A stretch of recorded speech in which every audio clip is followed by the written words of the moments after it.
दुकानों पे मिठाइयाँ जो बनती हैं तो सही होती नहीं है, उसमें मिलावट हो। तो मिलावट जो लोग करते हैं सही रहे।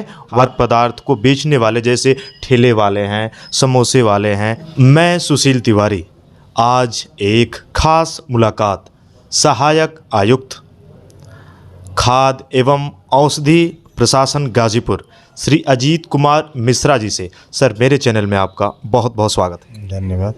सर, मैं दुकानदारों की बात करूं, अगर यहाँ से अधिकारी जाते हैं, बहुत सारी अगर कमियां मिलती हों, मैं ज़रूर उससे जुड़ी कुछ बातें जानना चाहूँगा।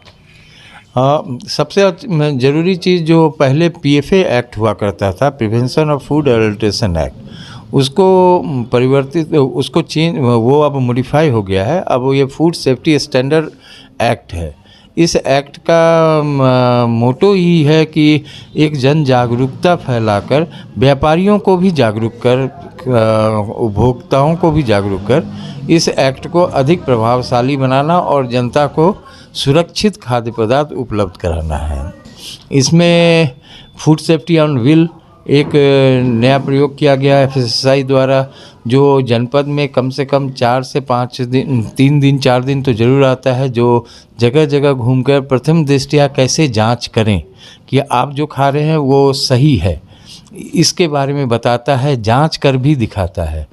और लोग अपने यहाँ से सामान लाकर उसको जचवाते भी हैं, दुकानदार भी जचवाते हैं कि हम जो सामान बेच रहे हैं वो सही है गलत है कैसे जानें।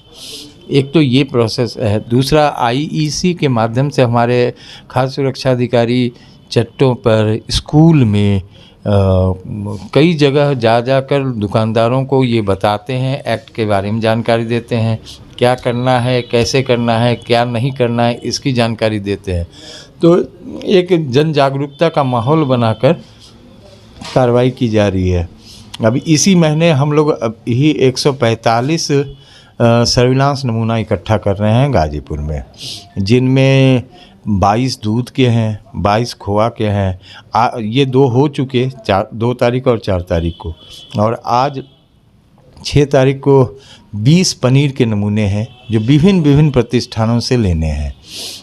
इसका डायरेक्शन मुख्यालय से ही आया है, और जिसमें निर्माता भी है, जिसमें डेयरी है, जिसमें होटल रेस्टोरेंट है, जिसमें मिठाई की दुकान है। ऐसे करके एक सर्विलांस कार्यक्रम किया गया है, जिससे ये स्पष्ट हो सके कि किस क्षेत्र में और अधिक कार्य की आवश्यकता है। अगर सर मैं जानना चाहूँ, आपने प्रतिष्ठानों की बात की या होटलों की बात की, लोग बहुत जगह खान पान हो या फिर दुकानों पे मिठाइयाँ जो बनती हैं सुचारू रूप से अगर कहें तो सही होती नहीं है, बहुत हानि होनी चाहिए, गुणवत्ताएं सही हों, कुछ उसमें मिलावट हो। तो मिलावट जो लोग करते हैं, हमारे यहाँ, मेरे यहाँ 6 एफएसओ कार्यरत हैं, जो 5 तहसील में और 1 नगर पालिका में है। ये हर वो जो एक्ट में उनको दिए गए पावर हैं और जो दिए गए कर्तव्य हैं, उसके हिसाब से हर दुकानदार को ये बताते हैं। अगर मान लीजिए कोई अनियमितता पाई जाती है तो इम्प्रूवमेंट नोटिस के थ्रू उसको ठीक भी कराया जाता है। पहला प्रयास वो खुद ही ठीक कराने का करते हैं, उसके बाद मेरे द्वारा नोटिस भिजवाया जाता है। वो ठीक करके हम जब ठीक कर लेते हैं तो ओके होता है, फिर वो अपना काम करते हैं। जैसे इसी साल 2 तरह के मुकदमे दायर करते हैं। नमूना अगर फेल आ जाता है, अगर वो मानक के अनुरूप नहीं आता है, तो 2 तरह के मुकदमे दायर होते हैं। एक जो जुर्माना से जो दंडित होता है, और एक जिसमें जेल और जुर्माना दोनों है। जो असुरक्षित पाए जाते हैं वो एसीजीएम साहब गाजीपुर के कोर्ट में उनका मुकदमा दायर किया जाता है, और उन्हें दंडित कराने के लिए वहाँ प्रभावी पैरवी की जाती है। और जो केवल जुर्माने से दंडित होने वाले मुकदमे हैं, वो एडजुडिकेटिंग ऑफिसर हमारे एडीएम साहब नियुक्त होते हैं, वो उनके यहाँ कोर्ट वो दायर होता है, जिसमें मुकदमा दायर किया जाता है और उन्हें दंडित कराया जाता है, जुर्माना लगवाया जाता है। इस साल अभी तक 7.5 लाख के करीब जुर्माना अधिरोपित किया जा चुका है। टेक प्रतिष्ठानों की आपने बात की, होटलों की बात की, वहाँ पे तो पैनी निगाह अधिकारियों की रहती है, लेकिन कुछ छोटे स्तर के खाद्य पदार्थ को बेचने वाले जैसे ठेले वाले हैं, समोसे वाले हैं, या फिर और भी जो लोग हैं जो कि रोड पे आपको मिल जाएंगे और वह सही ढंग से अपने कार्य को नहीं करते, तो मैं आपसे जानना चाहूँगा उनके लिए क्या प्रावधान है? जैसे मैंने आपको बताया कि ये हम लोग जो अभी जैसे सर्विलांस अभियान चल रहा है, उसमें जैसे 22 दूध का नमूना था, तो उसमें 6 हॉकर भी था। और जैसे आज पनीर का नमूना है, तो आज पनीर के नमूने में 6 होटल हैं, तो 6 डेयरी वाले भी हैं, 2 पैक्ड हैं, 6 मिठाई की दुकान है। इस तरह से कैटेगरी बांट कर हम लोग लेते हैं। तो ठेले वालों पे भी सतत नज़र रहती है, उनका भी जागरूकता कराया जाता है, फास्टैग ट्रेनिंग कराया गया है बहुतों का, तो जो और उन पे नज़र भी हमारे FSO खुद ही रखते हैं। तो अब वहाँ भी आपको एक्सपायर डेट का तेल या एक्सपायर डेट के मसाले, नमक नहीं मिलेंगे। उन लोगों को इतना जागरूक किया जा चुका है और प्रयास किया जा रहा है कि और सुधार हो। जैसे किसी दुकान पे हम जाते हैं, उस दुकान पे जब हम जाएंगे तो साफ़ सफाई अगर नहीं है उस प्रतिष्ठानों पे, वहाँ पे बहुत मतलब कि उसे आप खा नहीं सकते।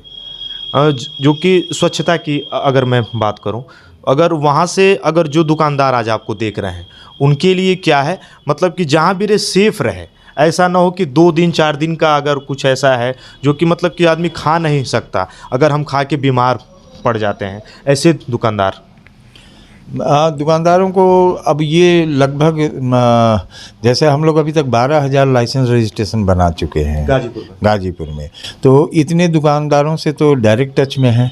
बहुत सारे जो छोटे कारोबारी है या दुकानदार हैं, वो अगर रजिस्ट्रेशन अगर नहीं करवाते हैं तो उनके लिए क्या प्रावधान? अभी तो हम लोग केवल उनको जागरूक करके उनको अपने इस अम्ब्रेला में ले आ रहे हैं कि उनको रजिस्ट्रेशन कराना ही होगा। इसके लिए FSI ने बहुत स्पष्ट एक वेबसाइट ही बना दिया है, फॉस्कस वेबसाइट, उस पर वो आवेदन करें और अपना लाइसेंस पाएँ। और नहीं करने पे वैसे एक्ट में प्रोविज़न है, प्रावधान है जुर्माने का, सज़ा का भी, छोटे व्यापारियों को जुर्माने का, बड़े व्यापारियों का सज़ा। और वह रजिस्ट्रेशन नहीं करवाएं या जागरूक नहीं हुए, 2 बार भी बताएं और बार बार अगर वो गलतियां करें तो एक अपराध है, तो उनके लिए क्या है जो आपने जुर्माने के बाद?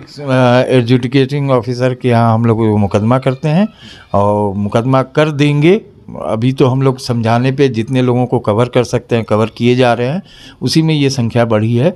और जो बिल्कुल एडमेंट हो जाएगा उन पे फिर जो एक्ट में प्रोविज़न है जुर्माना करना, सज़ा कराना, ये उस पे भी कार्रवाई होती है। कम से कम क्या है अगर मैं जानूँ आपसे? कम से कम उसमें 2 लाख जुर्माना है, सेकंड में ज़्यादा से ज़्यादा है, हमारे एक्ट में ये प्रोविज़न है। और ये हम नहीं डिसाइड करते, ये एडजुडिकेटिंग ऑफिसर जो करते। अगर किसी को शिकायत करनी हो तो वो शिकायत कहाँ करे? वो शिकायत हमारे ही से ऑफिस में करे और लिखित दे और उस पर त्वरित कार्रवाई होती है। अभी तक हमारे यहाँ कोई भी IGRS या कोई भी शिकायत पेंडिंग नहीं है। सहायक आयुक्त खाद्य एवं औषधि प्रशासन के मुख्य इस समय पद पर विराजमान अजीत कुमार मिश्रा सर के साथ गाजीपुर से मैं ये वीडियो ला रहा हूँ। सर, आपने इतना समय दिया, इसके लिए आपका बहुत बहुत धन्यवाद। इसी तरीके से गाजीपुर ज़िले को विकास के रथ पे आप अग्रसर करें। आपका धन्यवाद।